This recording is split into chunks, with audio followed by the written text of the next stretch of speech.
Rice for me is a 6. I know we've spoken about it so many times. A 6 that you probably give the freedom to go and join in.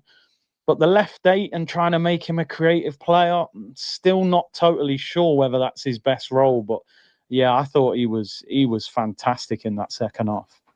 I was going to touch on Gyökeres, but it's a nice segue into our midfield because I've got to be honest with you, bro. I understand the first 6 games have been difficult, but I don't think we need Zubimendi and Rice against every single team.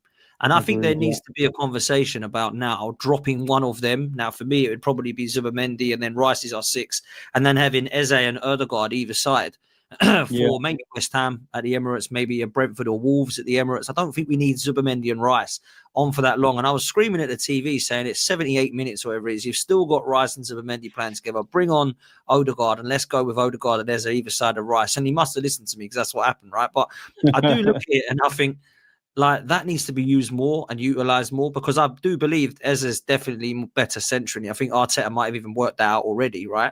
And Ødegaard has obviously been out, he's been brought back in, and I thought he was excellent when he came on the other night, has to be said. When I look at the scenario of Rice and Zubimendi, I like it, but only against certain sides. And I wanted to get your opinion on that midfield trio, bruv.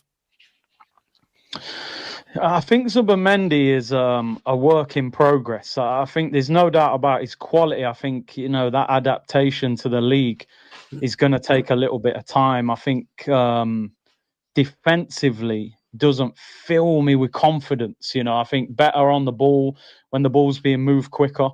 I agree with you, though. You think back in the day, bro, a lot of teams played with 1-6 and then 2 midfielders, and then it kind of, now all of a sudden it's 2 6s. The thing I will say, it didn't work that well when he went with Rice and Havertz and Ødegaard in that first season. But I do think there is scope to play Eze and Ødegaard on the same pitch because I think they're on a similar wavelength.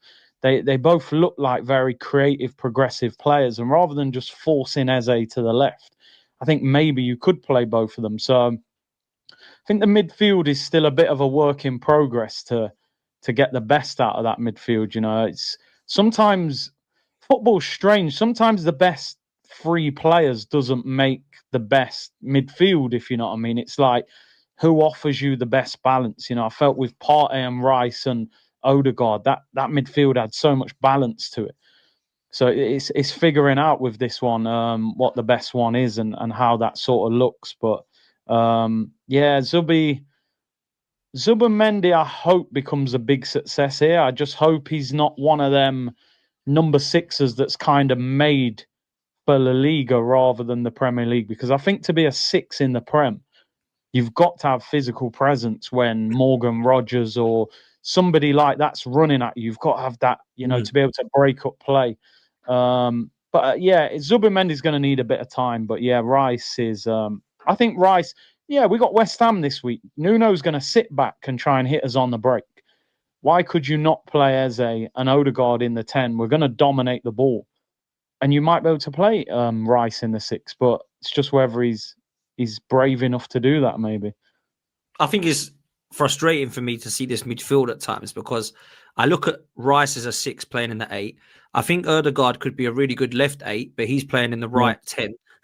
We've got Eze, who we think is our best 10, at times playing left wing. It's like, look, actually, let's see what Rice, Ødegaard and Eze can do because we had Rodri, Bernardo and KDB for so long that looked great. Now, I'm not putting them on this level, by the way. However, you could understand positionally the attributes of what we might have now. Rice has got the similar attributes of Rodri in the 6, and you've obviously got Ødegaard, I think, could be more of a Bernardo than a KDB, and you might have Eze who can play in that attacking role. I think that could work. I really do, and I'd like to see it. It might not. It might be too much for certain games, but I think it's worth seeing a little bit. We saw it against Newcastle. It was looking pretty good, in my opinion. And I'd like to see that more against some of the home games. So I'm kind of with you there.